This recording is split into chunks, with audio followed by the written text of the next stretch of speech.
Hey there, today we're going to be taking a look at a sales page submitted by Dale Sims for critique. And what he's selling here is a package of copy for, I assume he's targeting businesses. And generally, it's a really well-written sales letter. Let's just talk about a few points that I think could possibly improve things. So if we start at the very beginning here, the headline, again, I'm assuming that the traffic that's being driven to the sales page already knows and expects to see that they're going to be presented with this persuasion package. Because normally I wouldn't have the offer and the product just right up front. But again, I'm making that assumption. So he does a great job starting off with touching on their pain points, a little bit of empathy, tapping into their frustrations and offering them the solution and really building up the solution and how it can really benefit their business. And in this case, he's starting off with talking about what we might call a lead magnet or a bait piece, and just selling the prospect on the idea that what this can do for their business in terms of getting more leads for the products that they sell. So, and he's got a lot of proof here. Now, one of the things that I found distracting were these little footnotes here. And we'll get to that, but at the very end, he's got a list of references, and I think that's fine, but I would not include other links that allow them to just jump off and go somewhere else. You want to just keep people on your sales page once they're there. So let's just keep moving through here. There's a point where I feel that it gets a little confusing. Okay, he's got all these great testimonials about, from people that have obviously hired him as a copywriter. One of the things that I would like to see are testimonials, and maybe it comes later at the end of the sales page near the close, of businesses that he's actually provided this particular package to and how it's helped their business. That would be something great to add.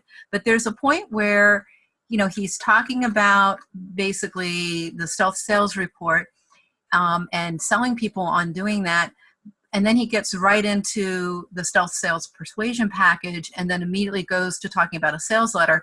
The one thing that I didn't find super clear here was, hey, this is a great thing and I can do this for you. I can take this off your hands. Like, that wasn't super clear to me that was the first thing you get with the stealth sales persuasion package. So I would make that crystal clear, then jump into the sales letter. And then he's selling people on the power of a sales letter, which, again, this is all really strong, good copy. I have no quibbles with the copy at all.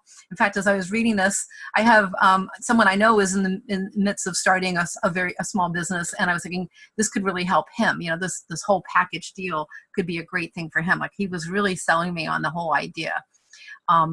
Then we get into, the close section.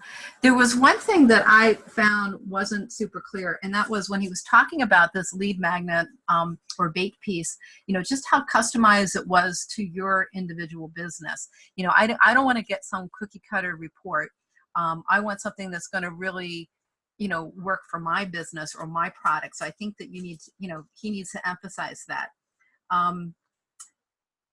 The other thing is, we're going to get down to the call to action here, to the actual, and as you can see here, he does a really good job of building up the value of what he's offering. He's telling people, and these are pretty accurate fees, what he might typically pay for each piece that would be included in this bundle package, and then how he's bringing that down to just $16.99. So it's almost like 50%. I would almost say something like that, but yeah, it's a really good savings. So it seems to me that he's trying to sell this right here.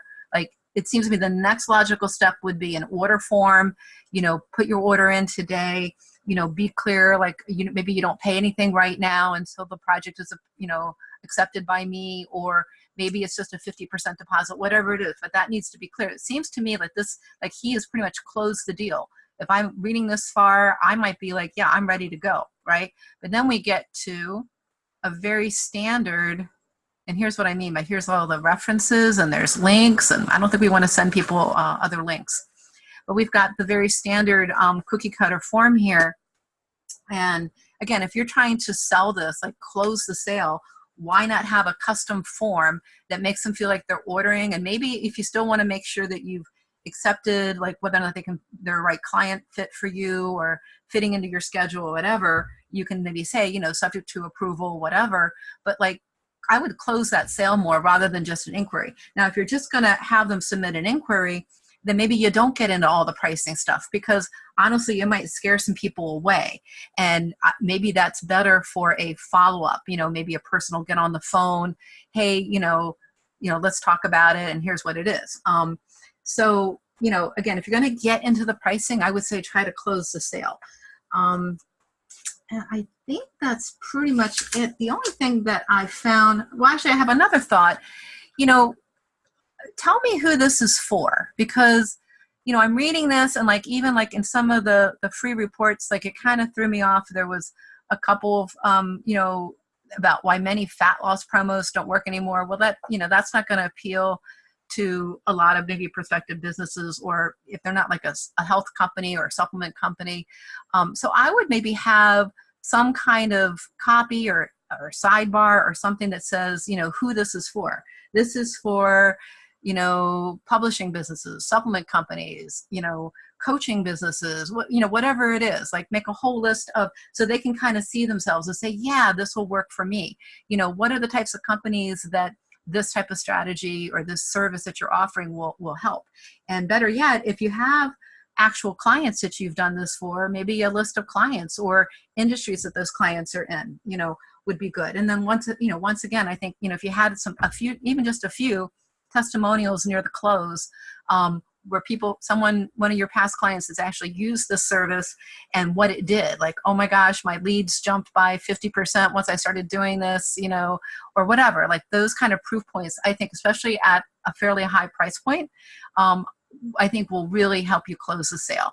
But one last final comment was, you know, I felt like when I first got here, it was a little confusing. I know I'm going all the way up here again.